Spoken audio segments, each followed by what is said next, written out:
Welcome back to Rollin with Olan. I'm Jeff Olan, your host.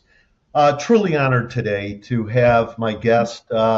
He is considered one of those behind the scenes power players, not famous publicly, but extremely influential in the Hollywood circles. Founding partner of Level 4 Management.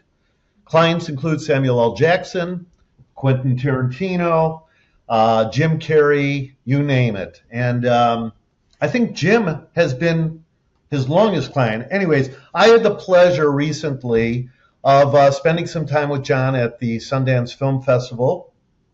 And I would like to welcome to the show John Rigney. John, thank you so much for rolling with Olan and coming on the show, which is sponsored by Source and Cast. So thank you so much, John, for coming on. You're welcome. So like myself, you're originally from the Midwest. You're from Kankakee, Illinois. What brought you out to the West Coast? I was stationed in Fort Ord in the Army, and I started coming down to Los Angeles on the weekends and found out it was better than Kankakee. And I found out that they had free college and that anybody could go. So when I got out of the Army, I came back here to go to college. So yeah, just a little different than Kankakee, right? A little bit. Yeah. When you were growing up in Kankakee, did you do like what we did in the wintertime? Would you snow down the highway overpasses? Would you sled down them? We did whatever we could do to not kill ourselves, or we tried to kill ourselves so that we wouldn't kill ourselves. It was a very weird place to grow up. It's crazy. It's crazy. Yeah, Midwest in general. So did you study in college when you came out here? Did you study? You studied accounting, I believe, right? I started accounting, yes. Mm-hmm. And what was in your mind to get into accounting? Were your parents or any of your relatives in accounting? So I never went to high school. I wasn't a school guy. I didn't like school. I didn't participate in school. In fact, I didn't participate in my family or my hometown. And I just waited until I could leave. So I went into the Army. I discovered that I was smart. I discovered that smart people went to college. So I decided to go. So I got a GED and I went to college. But I went at night and I worked during the day. And the first class I took, I think it was in construction inspection. And they gave you a kind of a dumbbell accounting class that I ended up being the tutor for everybody because I got it and nobody else could get it. And then I discovered that I liked it. And so I changed my major around and started studying accounting because I was good at it. And how did you know you were you said you figured out you were smart. How did you figure that out at such that age and whatever? Was it just a numbers game? So I was 17. I was in Korea and I was in a bar. And this guy came up to me and he said, "Are you John Rigney?" And I said, "Yes." He said, "Hey, I wanted to meet you." And his name was Kevin something, Irish guy from Boston. And he said, "I wanted to meet you because you have a higher, it's not a IQ score. They didn't call it that, but there was a test that you took to go in the Army." He said, "You have the highest one in the company." And I went, "I don't know what you're talking about, but great, nice to meet you." And so he then explained, I got to know him, we got to be friends. He was a college graduate already, and he was the one that kind of convinced me to go through the GED program and then go to college when I got out of the service. And I got the GI Bill, and I went at night. I got a 4-year degree in 4 years at night, and I worked during the day. And 2 of those years was at my old business management firm. That's how I got into business management. I just got a job as a bookkeeper at a business management firm. Wow. Longer answer than you expected. Yeah. Yeah. Well, obviously you were really good at what you did and you continue doing so. So I read, so in 1972, we don't want to date anybody here, but you had your first job in LA. And I find it to be a really funny story how you were just going through index cards and you came across this job. Could you tell us a little bit about that? So I, I'm a firm believer in everything happens for a reason, divine destiny, whatever. So I went, I asked somebody how I could find a job, and they said, call my CPA. I called a guy I never knew, never met. He said, go to the CPA Society, and they have an index card box full of jobs. When people call for a job, they write out a card, they put it in the box. So I went there and I opened the box and I pulled out one card, and it was my old business management firm. And I just called them. It said female bookkeeper. They wanted a female bookkeeper. And I said, well, I'm not female, but I really want to be a bookkeeper because I'm going to school and I want to get some experience. And so I got that job and stayed 15 years. Unbelievable. And just from that job and what's happened, and that company was a management company as well. They It's had a business manager company. business And manager, so not, but it was music, right? Mostly music? um, it was old Hollywood first. David Niven, John Huston, um, Jim Garner. On, and Ava Gardner. On the most elite of the old Hollywood first, and then one of the younger guys got started in music and brought in a lot of music. So we had about half and half. I got pushed into the music because we needed somebody to do the tours, and so I personally did more music but I did Stephen J. Cannell, who was the biggest producer Yeah. on the planet. Wow. He was one of my clients that I worked at a lot because he had a lot to do. But I also did tours for Lionel Richie and Tina Turner and Linda Ronstadt and Emmylou Harris and Steely Dan, and anybody that was touring was my privy, and hard work, a lot of work. Hard work and wild days. I mean, I read somewhere that you said Tina Turner was the hardest working person in showbiz. We got her when she split with Ike, and part of the split was very unfavorable to her financially. And I think she might have worked 6 nights a week for years, trying to live and pay off her debts and stuff. And literally the same moment she paid off her last debt, she had the Tiny Dancer album hit, which became the biggest, thing that happened to anybody. Wow. That Yeah, that was unbelievable. And all those people, I mean, what they did, and some of the people you just mentioned, and your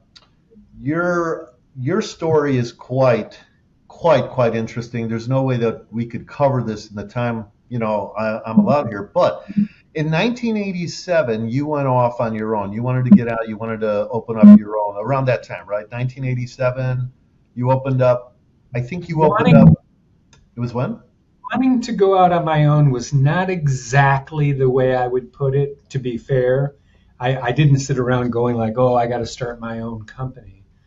I kind of grew up with these bosses. They were like my family, like my fathers. Mm-hmm. And I was either going to be a boy all my life, or I was going to be a man. And I didn't really want to go out on my own, but I couldn't really solve the riddle within that company. And so I did go out on my own with no plan whatsoever. I kind of did it in a huff, in a little bit of a huff. It was another one of those moments of clarity where you decide and it changes your life forever. And that decision led me to start my own business, and it's worked out well. So I'd say so. You should definitely be pinching yourself for that one. But wasn't it because you wanted to become a partner there? Is that I worked hard for them to make me a partner, for sure, and they didn't. And I burned myself out. And so when I said to them I'm leaving, they said, "Well, we'll make you a partner." And I go, Mhm. "No, I am not doing that. I'm not going to be. I'm not going to stay your boy. Mm. Do it." At that point, I'd already decided to move on, and so I mean, we left amicably. There was no. I'm still friend. The one that's still alive, I'm still friendly with, and Mm. there's no animosity at all, on my part, at least. Yeah. So let's get into one of your superstar clients. You met Jim Carrey at 21 years old. He had disheveled clothing on, I believe, is how you stated it somewhere. Um, and he was dating Linda Ronstadt, if I have that correct. Can you tell us about that early meeting with Jim? So Linda Ronstadt was a client. She was already a star. You know, it was just after the Stone Pony era, so she was a star in her own right at that point.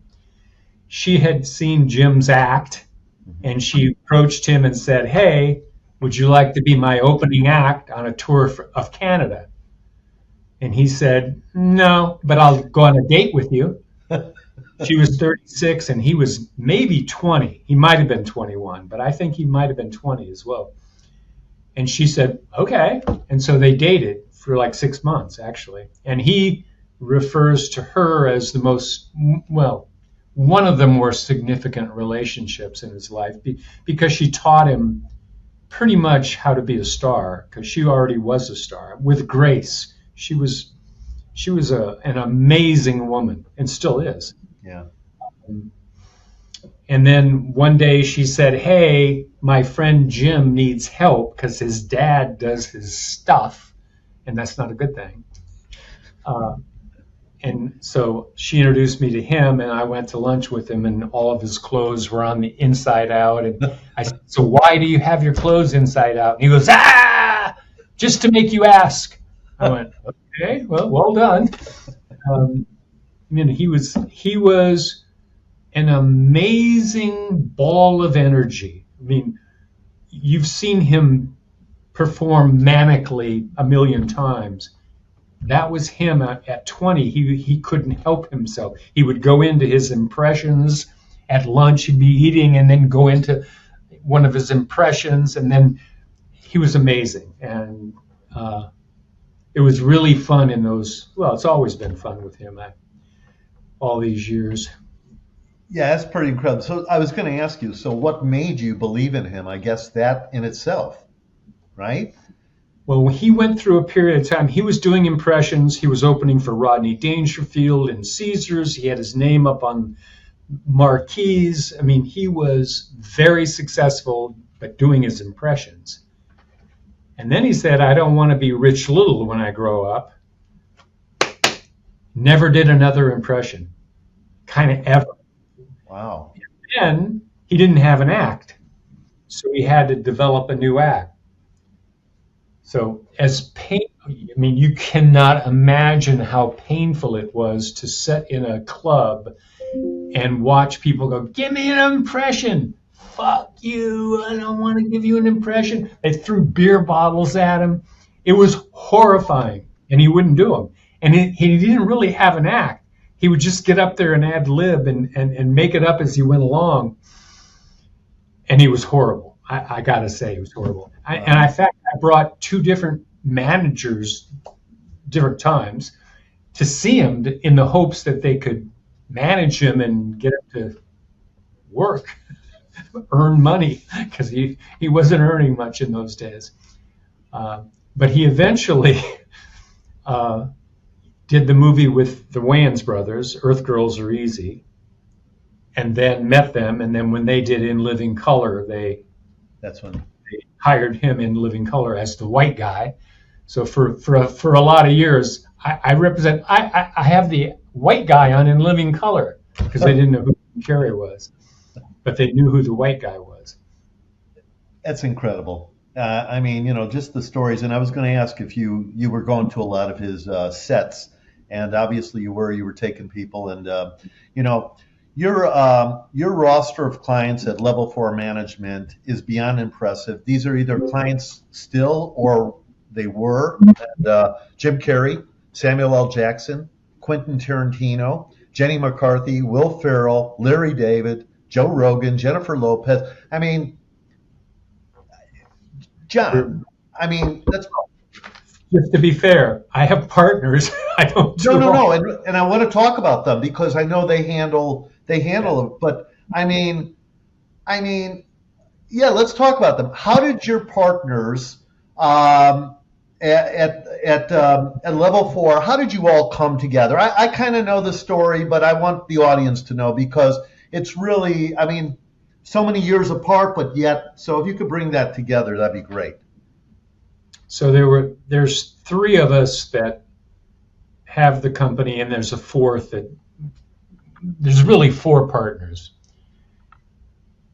I just said one of my partners was my intern when in his junior year, and now he's 65 and he's sitting in the other office. The other partner that does Joe Rogan and Larry David, I gave him his first job in LA when he was 21, maybe 22. For about 3 years, didn't work. He went on his way, but we stayed friends and eventually brought him back as a partner. The other one, the fourth one, Chuck, I hired him when he was 23. He's now 63, like that. And it's the only person I ever argued with in an interview, and I hired him just because he pissed me off. He wouldn't let me not hire him. It was the weirdest interview. Anyway, I did hire him about 40 years ago. That's incredible. We all met at my old firm. And then when I started the firm, and I had it for 7 years on my own. And then I brought Mark in, and then we brought Chuck in, then we brought Matt in. Where was I? It could have been Level 5. Yeah, that's actually when we were sitting around trying to think of a name. We were on the fourth floor, and we have four partners, and that's about as scientific as it was. Yeah, that's what I was going to ask you. Can you explain for the audience, because it really is, what you do is different than what just a regular manager does. Can you explain what a business manager does for creatives, entertainers, celebrities, what have you? The term business manager is, the way I use it, is unique to the entertainment business. It doesn't work for doctors. It doesn't really work for rich people. Rich people have a different version, which they call a family office, which could be pretty close to what we do. So in exchange for the money they pay us, we kind of do everything that they need done from a business point of view. For instance, everybody has an insurance portfolio, which is very elaborate for most people with money, with wealth or high income. You have a lot of different insurance policies. You have a lot of different insurance needs. We have an insurance department. Okay, we've handled that. Tax has become a lot different than it used to be. People work all over the world now. I mean, the UK, I got somebody in Hungary and got somebody in Spain, and even the States. When you work in Georgia, you have to know how all this stuff works and interplays together. And so we have a tax department. We do the tax estimates. We do the tax returns. We do their audits. We handle their tax matters. Everybody has bills to pay. We set that all up so that it goes through our office, and it's all done on computers now. We don't have physical checks anymore recently. So we have an accounting department. We have somebody like a bookkeeper that pays their bills. We have like a CPA that oversees her or him. And they do the tax assessments and that kind of work, budgets, etc. Everybody has a need for an administrator,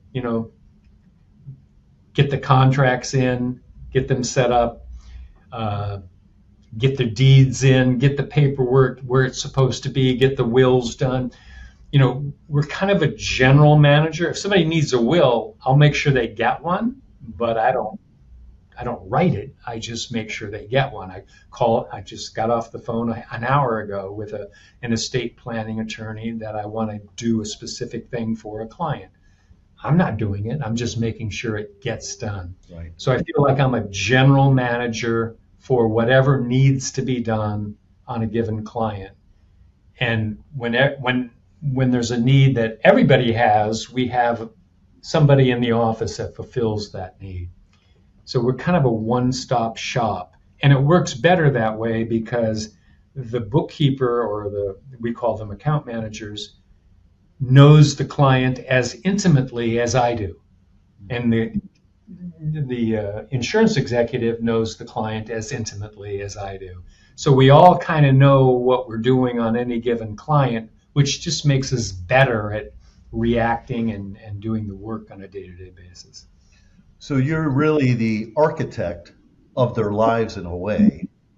Business lives. Business lives, right. But do you also get involved with, do you guys get involved with their, the movies and TV deals? Do you personally sit in with the other agents and managers or studio folks and say, this is how it's going to be?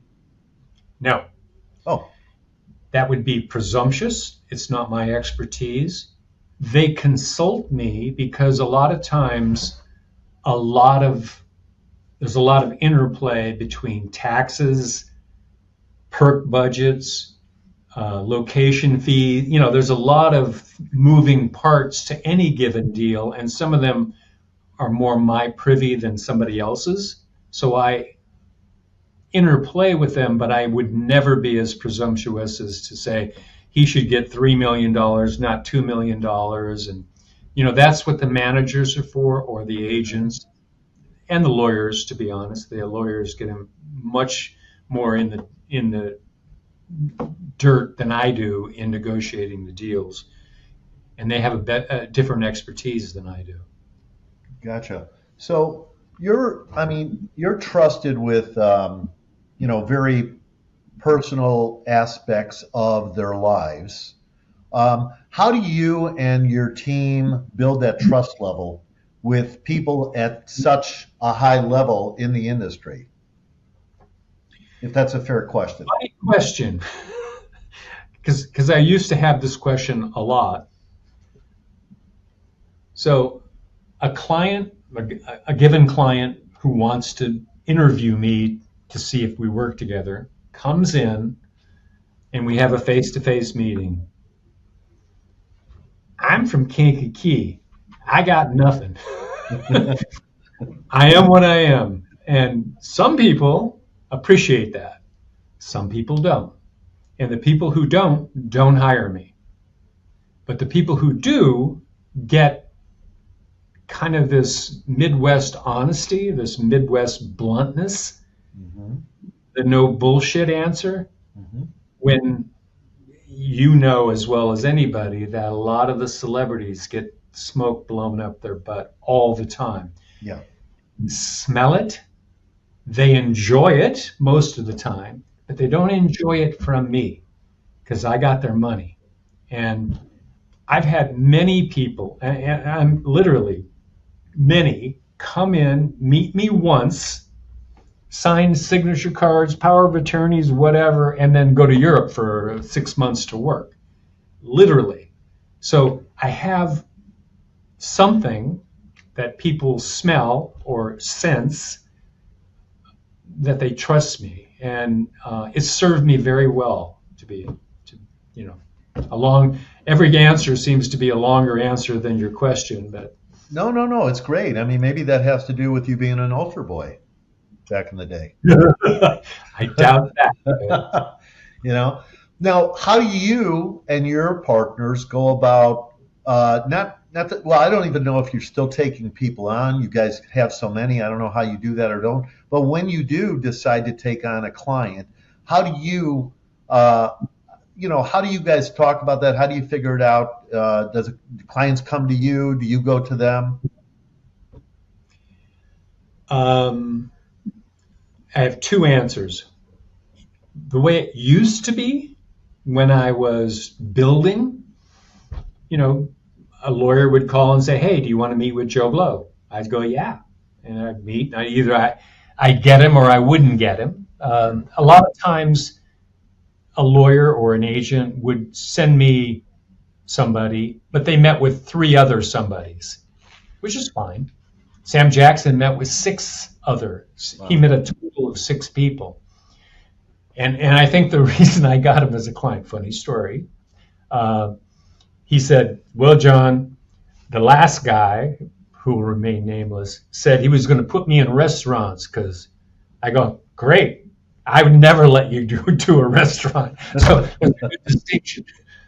I got the client. So, uh, sometimes it's just a beauty contest. I'm prettier than the last guy, so I get the client. Yeah. So that's how I used to do it. Now it's a lot bigger decision whether we take on a client or not. It used to be an easier decision. Now it's a harder decision. So when a potential client comes along, I'm probably not going to be the one that services them on a day-to-day basis. So it's a whole different mentality. I've got to have somebody else that I think would match the client and be in on the meetings and set it all up. It doesn't work as seamlessly anymore as it used to when I did everything. Yeah, I get that. I get that. Going back to Samuel L. Jackson, you and I had briefly talked about this. You had said that Quentin Tarantino, you were on the set of Pulp Fiction, and I told you I was doing the extras casting on that, and I was out there all the time. And you were on the set, and did you mention Quentin introduced you to Samuel? Among other people, I mean, I Yeah, met whoever was there that day. yeah, It was the day that John Travolta was doing that, yeah, in that cafe. yeah, So yeah, I don't remember all the people that I actually shook hands with, but Sam was one of them. Um, and then later I got the interview, which one had really nothing to do with each other, but it did ultimately. yeah, yeah. Well, and that's why I have this. What you mentioned earlier, I only will only put up things that I've worked on, posters that I've worked on. So, how do you approach long-term financial planning for your clients, especially when the industry can fluctuate so much, and maybe even them? You know, Anybody that has an answer to that, I would be suspect. Um, because if you think about it, there's no real answer Yeah. because the income can fluctuate dramatically. So Hmm. you got a guy that's 25 and he gets a series and okay, he's going to make $1 million, which you think is a lot of money. It sounds like a lot of money, but when you pay fees and commissions and taxes, Yeah. it's not that much. Reconciling that for the person and making sure they're aware of what the net is because they'll spend the gross easily, right? I mean, Mhm. so you got to make sure they understand the net. And then you can't say you can't spend any of that because you might not work next year. But then again, you can't say you can spend all of it because you might not work. Right. It's what the needs are. They can't go out and buy a house with their first job, which they want to do, right? They want to buy a house with, if they've got 100,000 in the bank, they want to buy a house that requires $150,000 down payment and be cash poor and in debt. Well, they can't do that. So if you can just stop them from making that first mistake, you're probably in the 90th percentile at that point. Yeah. You know, after all these years that you've been doing this, all the careers, um, what's the one pattern that you have seen in people when they get that money? Have you seen anything like you're talking about a little bit now? But what's the difference between the people that last and the people that don't? Well, that's kind of two questions, but uh, the people that last have an attitude that goes beyond the financial aspect of it. They're based in reality, but they're not really based in reality. If you want to be a successful entertainer, you have to have this, I don't know, stardust, or you have to have something. I'd say narcissism, but it's not exactly narcissism. You have to have something more than I have. I never wanted to be an entertainer. I never wanted to do that. But you have to have this drive in that direction, which escapes the normal reality of life. If you don't have that, you're probably not going to be successful. Or if you are, you're going to limit your success. So the people who are really good business people may not actually end up being the best over there. But the one thing I can say is the people that I know that last are the smartest people. I can't even describe how smart Jim Carrey is. Mm-hmm. Talk to him for 15 minutes and you'll scratch your head going like, wow, I didn't know he was so deep. He had so much knowledge. You're like, he's brilliant. And, you go in there and tell him something that you don't fully believe maybe, or, try to sell him something you're not 100% on. He smells it, a mile away. And so you can't do that. So dealing with these people, they're so friggin' smart that it's common among the really successful people. And you have to understand, I have to understand how to interplay with that, because they're smarter than I am. But they need. Yeah, exactly. I remember I was watching actually the other night. I was watching on YouTube, and I saw Jim come out and do his first appearance on the Johnny Carson show. Oh yeah, I was brilliant. You were there, yeah. I mean, brilliant. Just what a brilliant performance, and and he was an unknown for the most part, right? Carson even introduced him as a comic from Canada. Unknown is a little bit misleading. In his world, he was an unknown, but to the public, he was unknown. Right. He when he came down from Canada, he was already pretty high up in Canada, and now he had to start working his way into this world, which is a different world. Yeah, is it true that he tried out for Saturday Night Live 3 times and got rejected? Mm-hmm. It's insane. It's insane. But you even said it early on. Everything happens for a reason, right? I mean, he wasn't supposed to go that route, And he didn't. No, he didn't. I have a question here. I wrote this down because I couldn't remember this if you paid me. But you work closely with people the world sees larger than life. What's something about high-level success that would genuinely surprise most people? Yeah, I work with all these bigger than life people. That's why I had to write it down. They have bigger than life personalities, for sure. They have that stardust that we just talked about, for sure. But they're just normal people with wives and dogs and houses and needs and likes and dislikes and paranoias, and they're just real. And my task is understanding all that and getting to know the client well enough where I can deal with that in a constructive way, where I don't let it be destructive, because it could be really easily, um, and help them run their life, whether it's being hugely successful or talking about putting their dog down. I mean, people talk to me about everything because I got a guy. I mean, if you need your dog put down, I got a guy. I mean, He's in the office. if you need your car detailed, I got a guy. I mean, my only talent is having a guy that I can refer that I would trust to do a job for one of the clients. Therefore, I get all kinds of really interesting requests, and their requests are more interesting than a normal person. Yeah. Have you ever had to say no to a client that wanted something really bad and financially they just weren't able to and what have you? A couple times? Today? Any stories without mentioning? I mean, anything that you could share? Want to buy an airplane?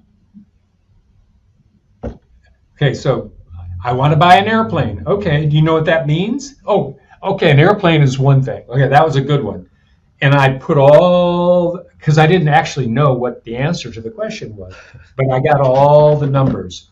And the friggin' spreadsheet I thought was broken by the time I put all the numbers down. And I put it in front of the client. I go, this is what you want?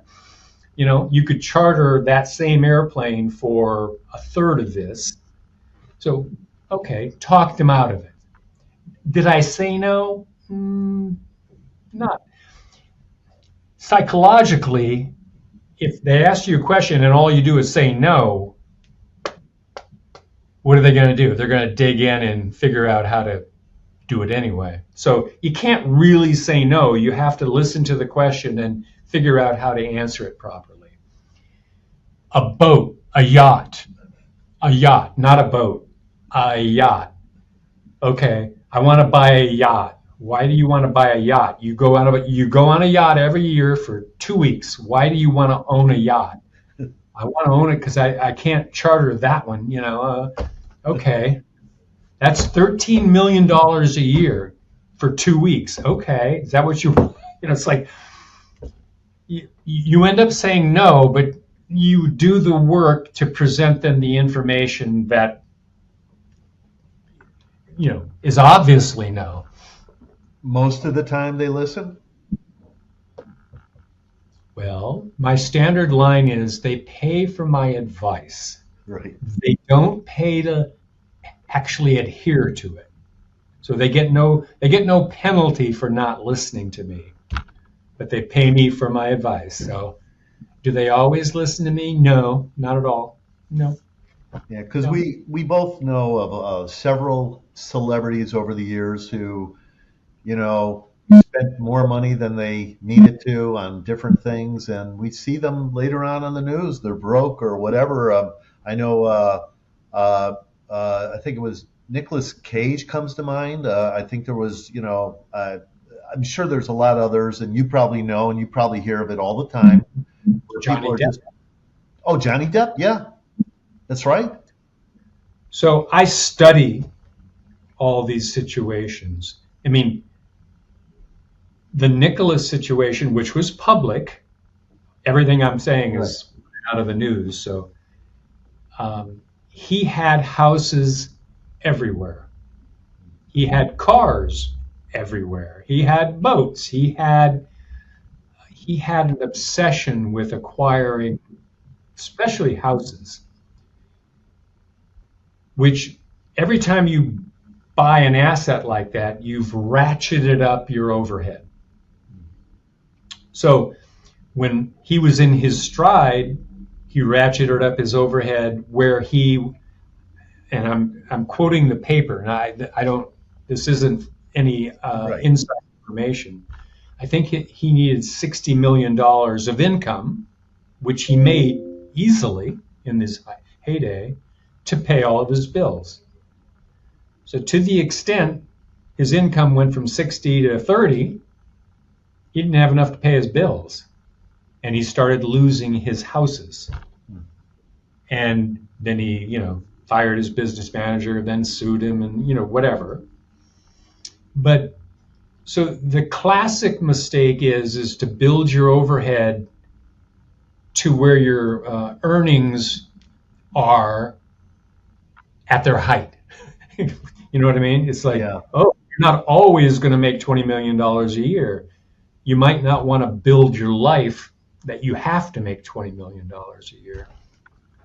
Yeah. No, I definitely understand that. Wow. Yeah. It's so what's the biggest challenge in keeping multiple high profile clients' lives organized? I mean, you have so many of them, your partners, you've got several. How do what's the biggest challenge you guys have? Well, I always say that I'm extremely organized, and so are my partners. And if you walk around our office, you know, people's desks are clean. There's not shit sitting on the floor. I mean, we're organized. We're a paperless office now, which took a long Helps. time. Um, so we're very, very organized. And to the extent you want to manage a client anything, you have to have it all organized. You have to have his will. You have to have his mortgage statement or his trust deed. You have to have every piece of paper where it belongs. Because by putting it where it belongs, you kind of gain knowledge, and then when you then understand the client more as you're putting his paper where it belongs. But literally every piece of paper has to belong somewhere, and that's the key to your question is how do you do it? Yeah. Work. Or, A lot of work. organization, all that. A lot of work. What's the one piece of advice that you would give to somebody nowadays who wants to become an entertainment manager or perhaps do what you're doing? Uh, Run? well, if they came to me and said, I want to be a business manager, is that the question? Yes. Okay. I don't know what their background is, so I'd first ask them what their background is. If they have a degree in political science, that's a tough one to sell to a business management firm. I mean, if somebody came to me and they had a degree in art, I don't know what I'd do with them. They don't have any expertise that I can capitalize on. So usually we hire people that either have experience in business management or they have education in business at least, or more particularly in tax. Tax is everything. All of our CPA type people in the back, that work here, they're not in the back, they're probably in the front, have a great deal of tax knowledge. They have to. If you think about what percentage of someone's life is taxes, it's a big percentage. So, Yeah. you know, everything rises and falls on the tax decision. Okay. Well, with that, let me go into something else here too. There's so many different levels of success in our industry. You get the top of the top, you got others, and then you've got what's called below the line. A lot of those people right now, especially in Los Angeles, are struggling. A lot of them are hurting because there's not a lot of production. You and I both remember the days of LA. We drive anywhere and there'd be 10 different companies shooting on the street. Now you're lucky if you see one or two in any given week. So for those people that are really like just, listening in, tuning in, and a lot are, what advice would you have? Because look, I know that you've gone through some rough periods in your career and time and what have you. I mean, we all go through it. We all go through it. What advice can you give to those people? Maybe that they don't want to get into what you're doing, but maybe something else in the industry. The ones in LA or around the country or around the world. Well, that's kind of the hot topic that is like at my party when we were talking about. That's what people are talking about. Yeah. People who are in the industry are talking about the industry exiting LA, the industry changing, the industry going to not Czechoslovakia, but somewhere other than the United States. England is very aggressive about the UK, very aggressive with their tax incentives, and so are other countries, Spain. other states, Georgia being, kind of the big one that attract production because they give so much money out. It's so lucrative for them, they can afford to give it out. California is brain dead, completely and utterly our fault. Whatever is happening in California is a political nightmare created by somebody, a series of somebodies, totally brain dead. No, there's no reason it should have happened, but it's already happened. So to the extent it's already happened, it's already too late. Nothing you can do about it. You can't get it back, I don't think. They're giving incentives and they're getting a little here and there, but too little, too late. They're never going to get it back, I don't think. Right. So, go ahead on if that. somebody was asking me that question, I'd say, realize they're never going to get it back and act accordingly. If you can move to Georgia, then move to Georgia. If you can't move to Georgia, then get another job. If you need to be in that job, well, then you're going to have to find one, and that's probably hard to do at this point. Yeah, I agree with you. You and I were talking about that and at your wonderful party, and we did talk about exactly this. How especially LA, and look, I can't sugarcoat it any more than I have. Tried to make it sound as positive as possible. Look, there will always be people working. There will always be some working. But I agree with you, John, that, especially whether they're actors or crew members, they should go to another state that maybe has the tax incentives that are actually, working people a lot more than LA. At least do it for a while. Because I don't think, the genie's out of the bottle. I don't think it's coming back here the way it was, that's for sure. And, we certainly had our heydays here. Speaking of something else real quick, recently, Jim Carrey was honored with a Lifetime Achievement Award at the Caesar Awards in France. I know you were there. Can you share with us what that was like, besides the online conspiracies that was not Jim? Which, when I saw it, I already knew you guys were there, so I was like, come on. Can you share with us what that was all about? Because obviously a lot of it has to do with you, sir. The conspiracy part of it or the Cesar Award part of it? Well, I would like to know, the conspiracy part we know is, just a conspiracy. So many people were like, utter bullshit. Complete. Yeah. They took a picture where he looked like, it wasn't a very good picture. And, it was like one of those pictures I'd be, unhappy with. But they took it and they said, here's a really good picture of him, and here's a really bad one, so it can't be the same guy. Okay. But it was. And we went over there, and we had a ball. He was in wonderful spirits because it was all about him. And he was honored. And the first thing in the show was the guy coming out, the MC, and saying, "Oh, there's Jim Carrey," and blah, blah, blah, blah, blah, and he started talking to Jim, and then they went into a production number of that song from Mask, I forget the name of it, for about 10 minutes. There was like 200 people on the stage. Jim was sitting there going like, like, wow. It was massive what they did for him. And he gave his speech, acceptance speech in French, and the French loved it. He spoke for, 4 or 5 minutes in French, memorized, because he doesn't really speak French that well. And then afterwards, it was wonderful. The people were wonderful. We went out for dinner afterwards and high-fived each other, and it was wonderful. Oh, I could only imagine. I saw his speech. I obviously did not understand any of it, but I did. I say I didn't because it was, in French.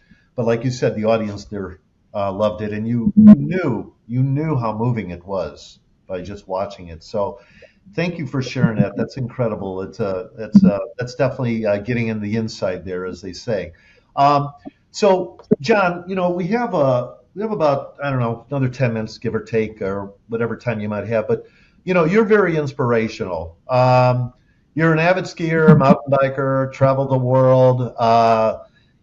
Aviation, being a pilot, and really living an exciting life. You're a race car driver as well. I mean, it's pretty darn incredible. You even made two attempts, I read, at climbing Mount Everest, which is pretty wild. And then you went with Jim Carrey and you guys hiked Machu Picchu. Um, that's really incredible in itself. What's on your bucket list? I mean, you've done so much. What's on your bucket list? Uh, I don't know. Honestly, the short answer is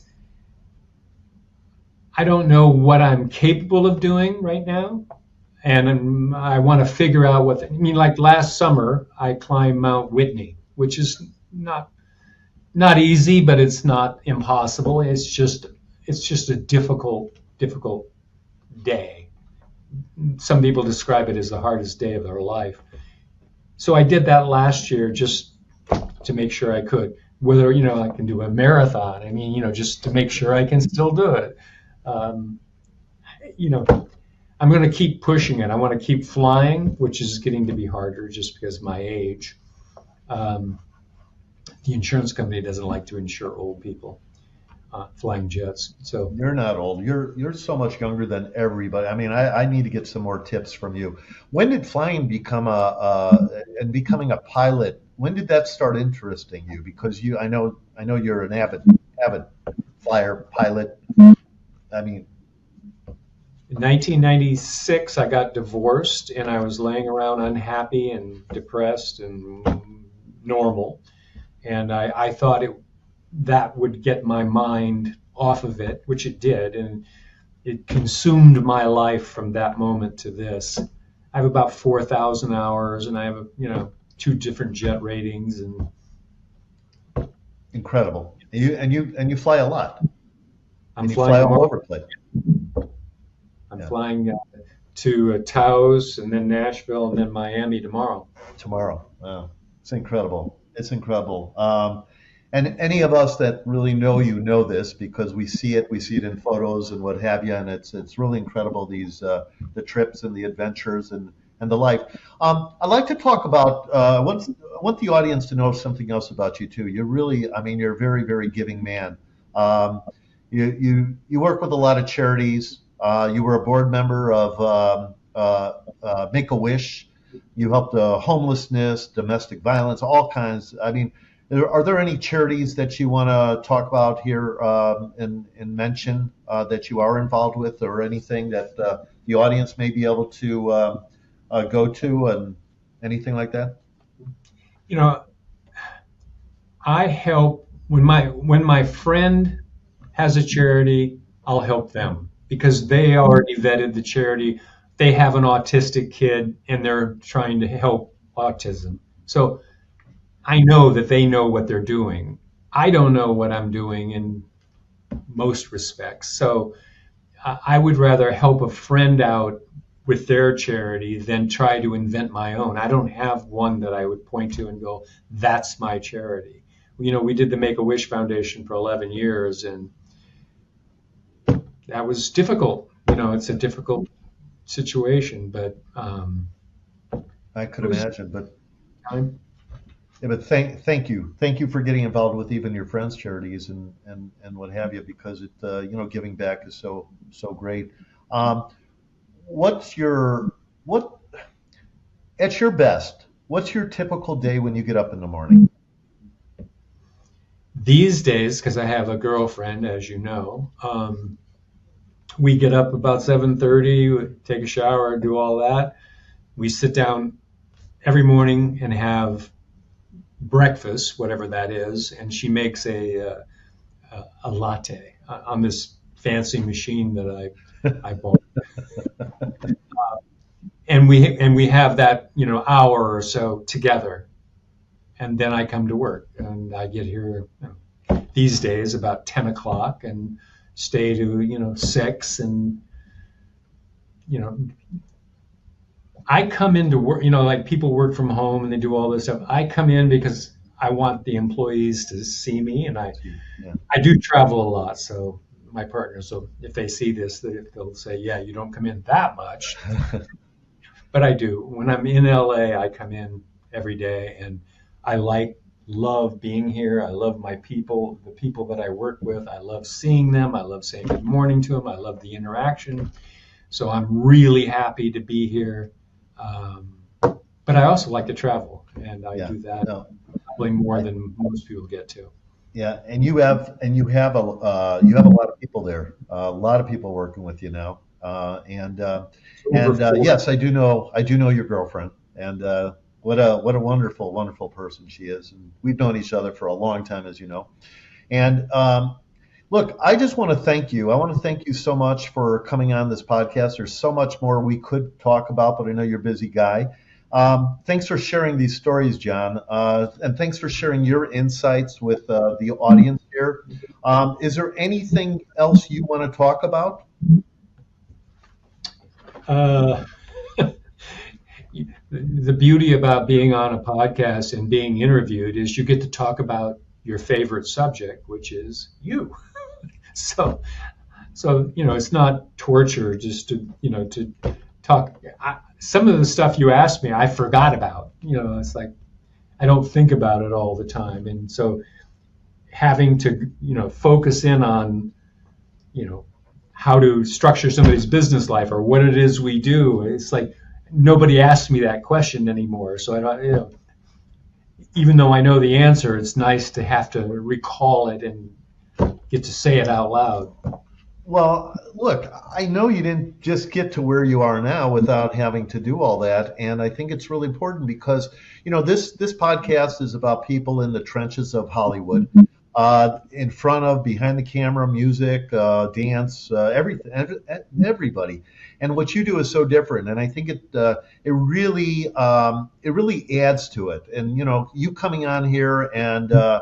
There's, like I said, there's so much about you. I mean, anybody could just, Google you and go down a rabbit hole and find out so much about you. Um, do I'm you actually ever? because I think I'm actually writing a book. I have it Oh, yeah. almost. Yes, I was going to ask you about that. Yeah. One other thing, you said dance. I represent Kenny Ortega since 1986. So I've been around that dance community, and Kenny is one of the most marvelous people on the planet Earth and most talented. So Oh, another I'd love to have Kenny on. No, no, ask him. seriously, I would love to. For anybody that doesn't know, Kenny Ortega was the choreographer for that little movie called what is it? Dirty Dancing. And he was also the director of Hocus Pocus and The Descendants with George Clooney. And I mean, yeah, incredible. So, It's another Descendants. yeah.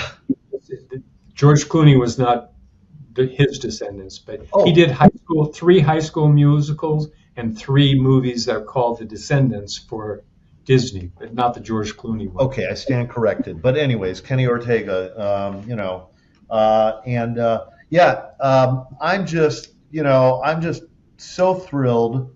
I